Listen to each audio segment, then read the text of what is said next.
What is going on? Good people, we are back for the NXT review for this week for 3/14/18. And we also got a little taste test that I'm gonna do. I'm so scared. I'm terrified. We got this here. Lucha Frutos. They are chili watermelon gummy bears. Ooh, chili? What? What's wrong? What's wrong with y'all lucha people and y'all chili stuff? Y'all gotta put chili and hot sauce and everything. What is wrong with you? Like, I don't know if I should do it now or after the review. You do one now, and then after the review, you see if it's any different. Okay, let's do. Okay, so I'll open it now. Okay, I'm gonna open it. Let's see. This is. I can smell the watermelon. I can smell the watermelon. That's a weird watermelon smell right there. That's the Chile coming out. They're like sticky too, and I think I can see the chili on there. Oh, I'm scared. They got chili on it, like chili powder.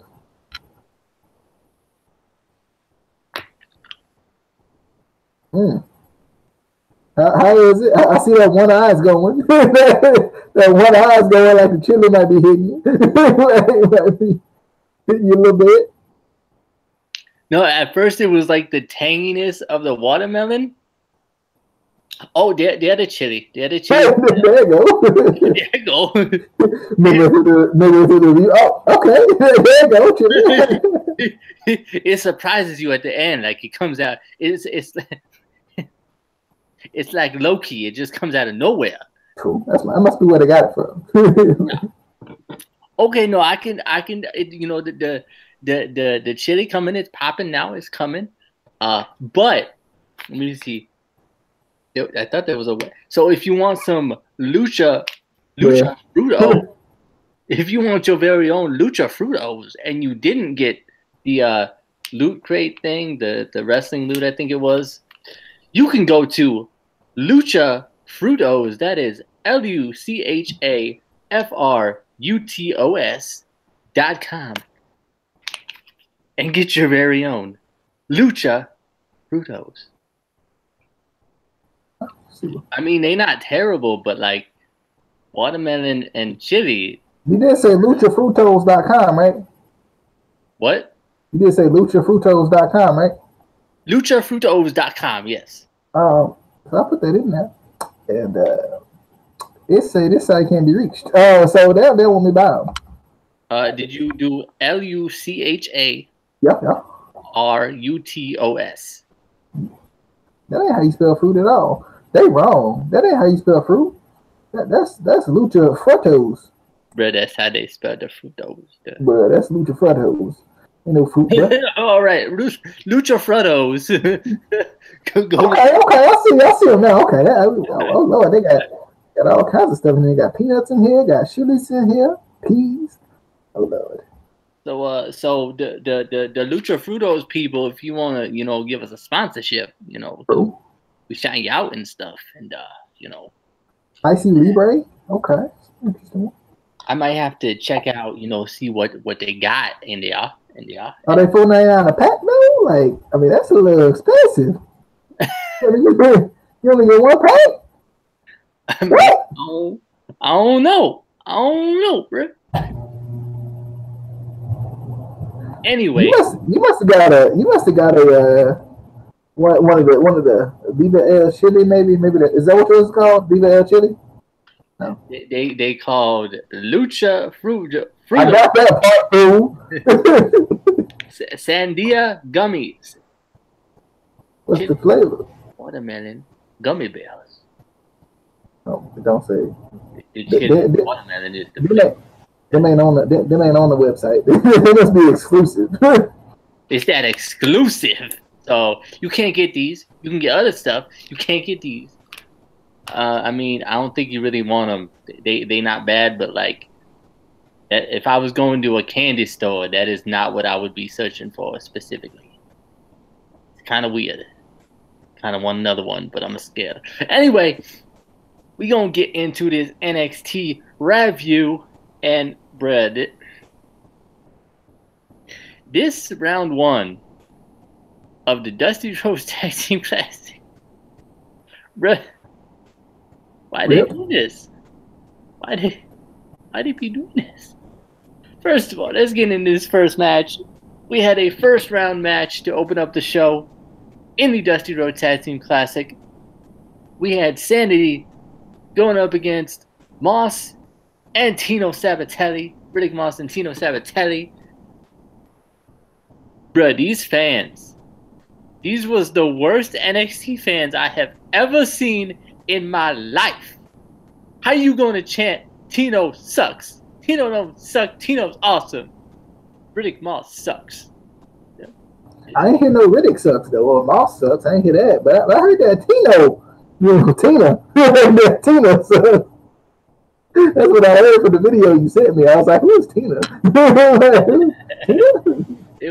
They was chanting Tino sucks, and I'm like, bro, it won't his fault though. It won't his fault.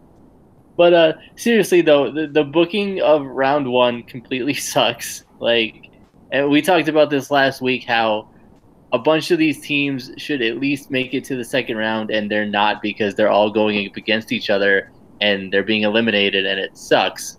But Sanity does advance, another team who should have made it to at least the second round, got eliminated in round one, which sucks, but what can you do? Thoughts on the opening Dusty Rhodes Tag Team Classic match? I thought it was good. The Tino Sabatelli and the Sanity, I thought it was pretty good. I thought the second match was a little bit better. It was just a little more entertaining for me. But I thought this match was pretty good. I'm not surprised Sandy won, but at the same time, like you said, kind of sucks that Riddick Moss and Tino Sabatelli didn't go a little bit farther. And plus, it feels like they're going to break them up, which I think is stupid. Because I don't really, I don't feel like that benefits either one of them. Yes, I feel like Tino can maybe do some stuff on his own, but I think sometimes it's good to start an attack team and kind of, build yourself first beforehand, and really they haven't pushed those two enough to really know like what they can do. So that kind of sucks, but I want to see Sanity in the next round and see what they do. But I don't know. That was kind of my issue. I was just kind of like you said. I was like, the booking on this is kind of bad. We should be seeing some of these other teams, some of these younger teams, get a little bit more of a rub in this particular type of a thing, and have the kind of more experienced teams and the teams that have been in the title picture or close to it or around it a little bit more in the title picture. So yeah. Anyway, moving on. We had in the next segment, Tommaso Ciampa comes out again. I love it. Again, he goes to the ring and grabs the mic, and still, gets huge Johnny Wrestling chants. I still love, this whole thing that they're doing with him, where, I kind of want to hear what he has to say, but at the same time, I kind of want him to just not be able to speak and stay silent until he faces Johnny. Because I think what they're doing with this is good. I like how he's playing off the crowd, chanting and, not being able to say what he needs to say, and then just kind of, storming off. But again, I love the reactions from the crowd. I said it, I think earlier. I think I tweeted it too. I'm not sure. I may not have. But these are the kinds of reactions that main roster creative wishes they could get. Like, you don't get anything close to this on the main roster. Like, that whole arena was chanting, Johnny Wrestling. There was one fella in the front row who said, "I don't hate you." I heard that did. Like, you a good guy. But I love it. I love the whole, he's coming out trying to say stuff and he just can't. He's getting more and more, angry, and I just want to see where they're going with it. But DJ? Yeah, another too, whether they incorporate the signs as well, the little Johnny Gargano signs. I think that's pretty funny. Yeah, like you said, I love the reactions from the crowd, and like you said, it's hard for the main roster to get these reactions. It's kind of funny. It seems like Roman is the only one getting this type of reaction, kind of in the opposite way they want it to, but I still think that's what they want. In the same breath, they want that kind of really like big reaction, and that's kind of what he gets on the main roster as opposed to everybody else. But yeah, like I feel like, you know, they're doing a good job with this. Like you said, I definitely agree. They're doing a good job with him not really being able to speak. You know, they're continuing to kind of push it, and you kind of wonder when he'll get to or how he'll kind of get around it if he does, or will like he finally try to speak or finally get maybe some sort of word out and Johnny comes back or something like that. I feel like that might be something that they try to do too. I'm definitely, or he'll try to speak and then the crowd will do this huge pop and then there'll be Johnny, obviously. So I think that'll definitely be cool. I'm definitely excited. I'm excited to see how they continue this because I think this is one of the more interesting feuds in NXT. Yeah, definitely. And it's one we've just been waiting for so long that the suspense is built so well. So it's just definitely going to be exciting. Moving on, we had Lacey Evans versus Dakota Kai. This match was kind of set up from last week with this segment with Lacey Evans and Shayna Baszler that DJ missed because he'd be skipping all the promos and then he has to go back. But and then I forget it was there. Yeah. It wasn't my fault though. It was.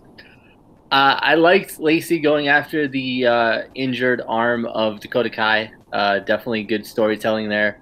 But luckily, Dakota went for DJ's favorite move, the roll up, and she gets that upset win, which I don't think was an upset. You know, she's the real MVP.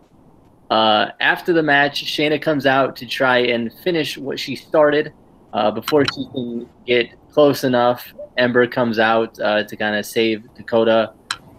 This ends with a brawl between Ember Moon and Shayna Baszler, which I liked. But I will bet you any money that before TakeOver, we're going to get Shayna and Lacey versus Ember and Dakota Kai.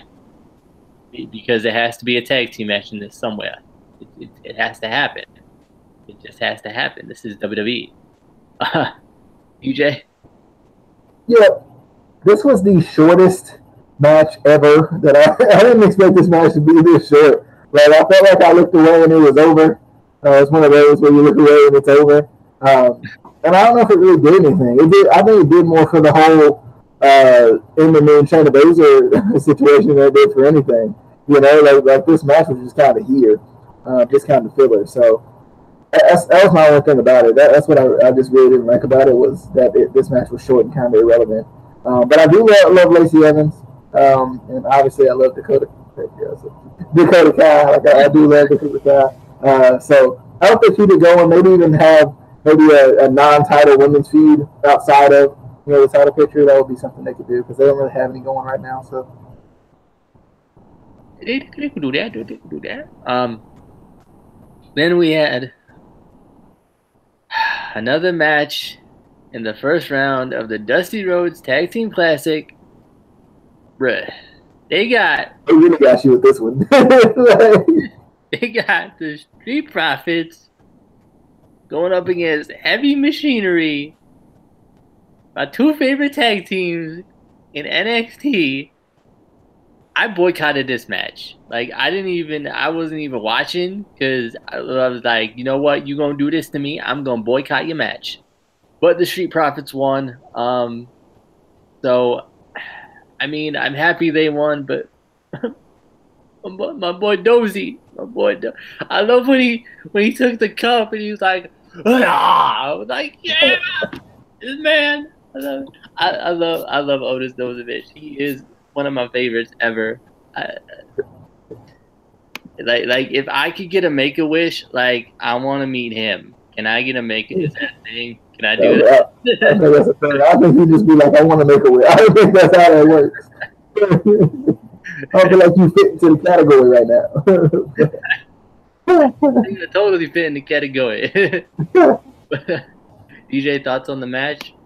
Yeah, like you said with Dozy, what did Percy call him? What did he call him? He called him something that was wrong. But anyway, I can't remember what it was. But anyway, I like this too. I love, like you said, when when he took the cup and he drank out of it, and his legs started going. I was like, yes. I like both of these teams. I was hoping the Street Profits would win, but like this match to me, even though they won, it made the Street Profits kind of look a little weak. Like they got dominated throughout this whole match, like until like they did their little comeback and then they won, obviously. But like for the most part, like it felt like if they would have lost, I would definitely say they looked weak. It's just because they won where I'm kind of like on the fence about it, but I still feel like it made them look weak because like they just, I mean, they got dominated, and it's weird because I expected Heavy Machinery to win anyway, but somehow the Street Profits pulled it out, and I'm like, oh, well, okay, because it seemed like they had been pushing Heavy Machinery more than the Street Profits. Yes, they've been pushing the Street Profits as far as the characters, their characters are concerned, with the backstage stuff and the interviewing themselves and all of that stuff, kind of showing how witty and funny they can be. But like they just really started pushing them now, right? They've been pushing Heavy Machinery for a while, not necessarily consistently, but they have been pushing them a little bit more than the Street Profits. Street Profits came in, they were hot. Oh man, Street Profits, yeah, Street Profits. Freaking Montez Ford's little dance he does, I love it. Like, they came in and they were this big thing, and then they just stopped. It was just gone for a little bit. And then Heavy Machinery was kind of getting their push during that time. Then they were like, oh, that's still attacking Classic. Hey, Street Profits, welcome back. And that was kind of my thing. I was like, wait, what? Like, it was a good match, though. I enjoyed it much more than the first one. But at the same time, it was just like, this is one of those matches that we were talking about where it was like, why did they book this way? This should have been a second round match or maybe even a finals match, because these are two teams that are going to be in NXT for the long haul, and that's what you want to push with the WWE Tag Team Classic, I think. Right? You have the Authors of Pain. They've been there a year since then. Like that was kind of their coming out party a little bit in that one.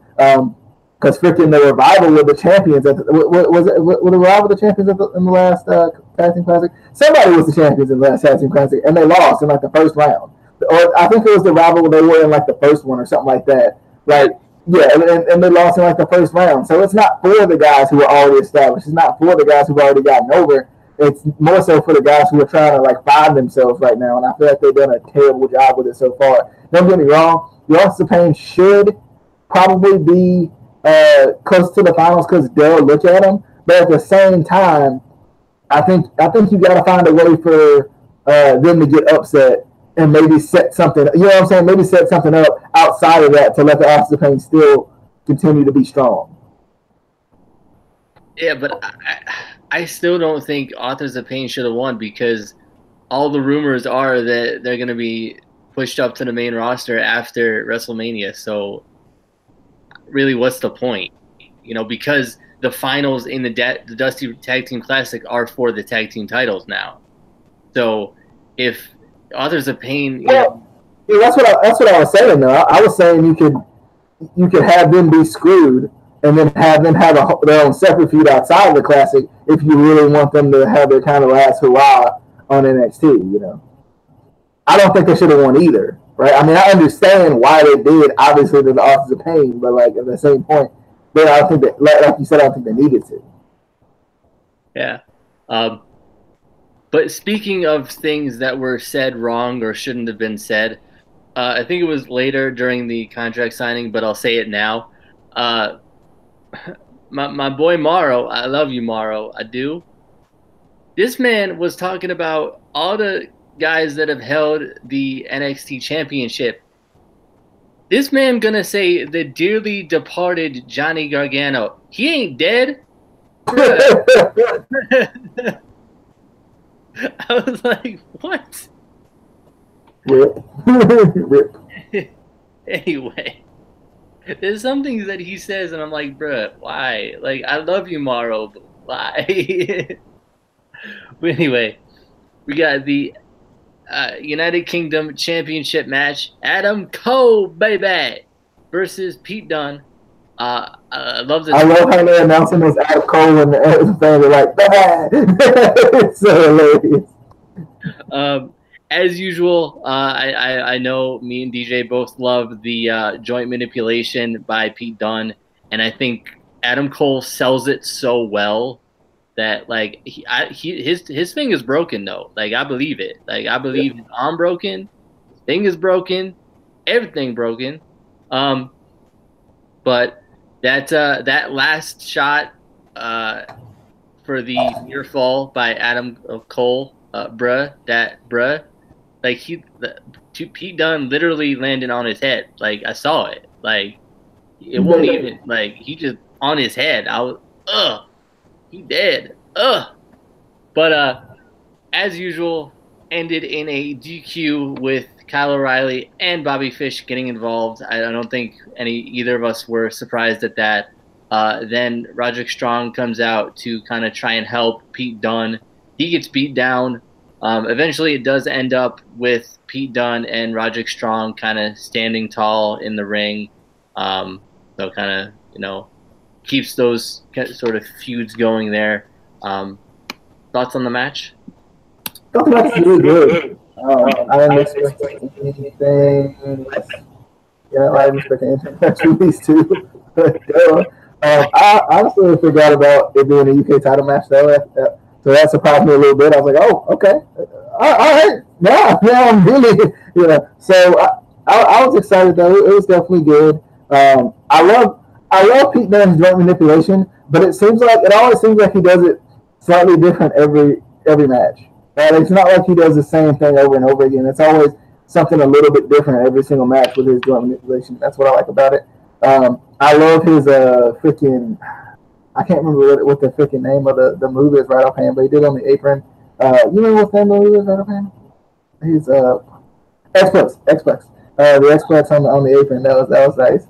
I thought that was beautiful. There were a couple of the moves in this match where you were like, oh snap, no, oh no. Oh, so and that's always good to have in a match. I think every time you get a UK, I almost said X Division, UK title match, you seem to get those kind of moments in it. This is the first UK title match that's ended in a no contest, though. Yeah. So that's interesting. Because usually, the champion ends up winning or the challenger ends up coming out on top or whatever. Like it's usually a clear victor, but in this one, not necessarily. So it's definitely interesting. Obviously, we're going to get another tag team match because we all know that that's going to happen. But like I said, I like it though. I'm glad they're still incorporating the UK Championship title scene in NXT. I wish that they would do one at either at Mania or at Takeover. I don't know if they are because we literally just had one tonight. So I don't know if they will, but I think they should. Yeah.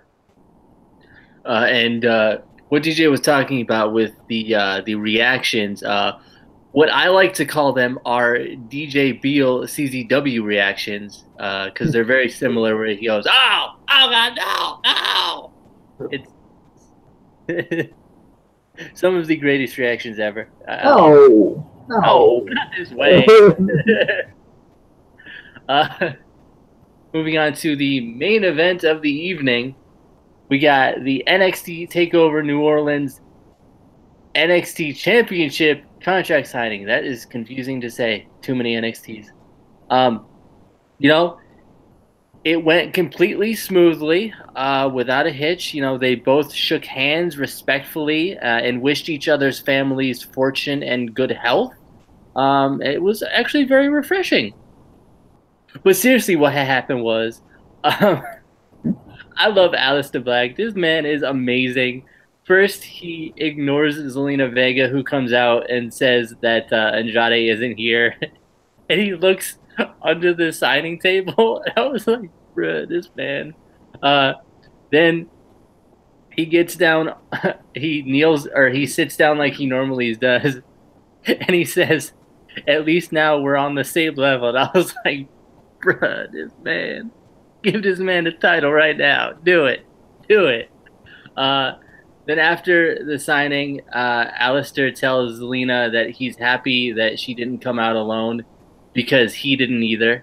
Then out comes Candice LeRae, and she goes and beats down Zelina.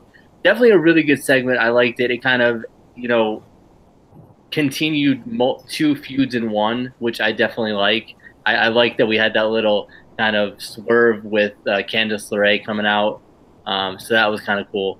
But Aleister Black, the man, give him that man a title. I mean, he gonna win it anyway, but like just give it to him so we don't have to kill Aleister, or you don't have to kill Andrade. Like, we don't want to see Andrade die. We don't want to see that. Like, I'm sure he's a nice guy. I'm sure he has a family. I'm sure he got kids. He got kids. That's usually how that works, bro. Like, you usually have a family. That's usually how life. I mean, you could just have brothers and sisters and have a family. That's still a family, bro. I mean, but he ain't got to have kids to have a family. But anyway, I don't say it. I mean, but he got kids. He need his job. So don't kill him. He's the hottest free agent in NXT history. Just give Aleister the title. We don't want to see no violence or no bloodshed. DJ, thoughts on the NXT Takeover New Orleans NXT Championship contract signing? At the NXT Takeover New Orleans NXT Championship contract signing, Andrade, he needed some time away. It's stressful. It's stressful when you're the champ.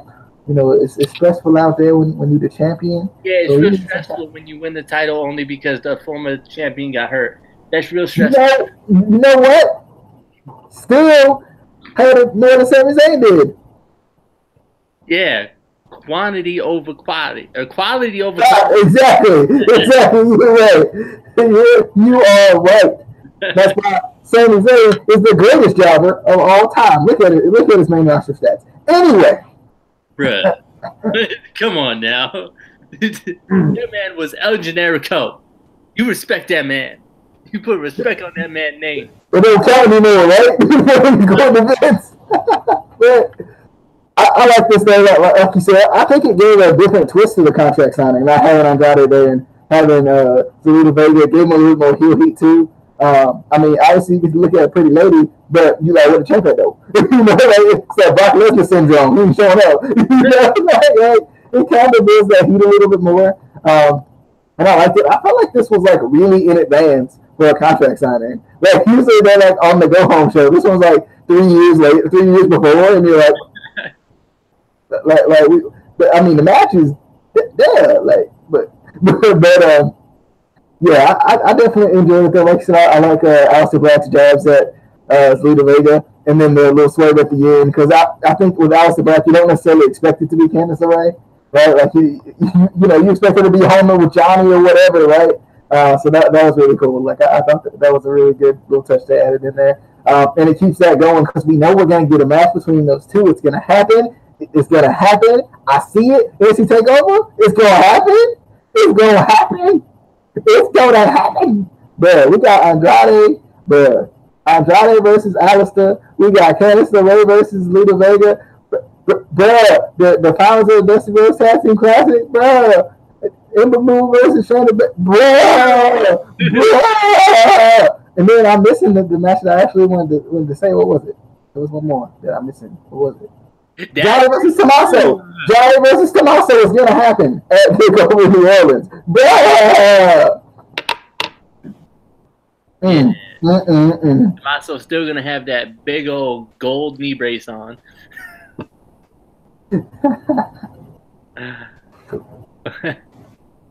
Was that all your thoughts on the? There was. I'm just so hyped about this card now. Yeah. Oh, it's gonna be good. I'm gonna be there. We got the. Did you say the ladder match for the North American Championship? Huh? Bruh. What? Yeah. That's on this takeover. This one coming up. Yeah, this one. Yeah. The 6-man the 6-man ladder match for the new North American Championship featuring Ricochet, Adam Cole, and a bunch of other guys. I can't. Bellator. Really? I'm so excited. NXT Takeover. Hell yeah. Get your butt here. this might be the greatest takeover of all time. I'm just gonna say it right now. All time, baby. This might be the greatest of all time. I'm just throwing it out there, a little tossy toss. I'm gonna throw it out there. But we are so excited for the lead up to Takeover and then Oh, it's gonna be so good. But that was your review for NXT Takeover 3/14/18.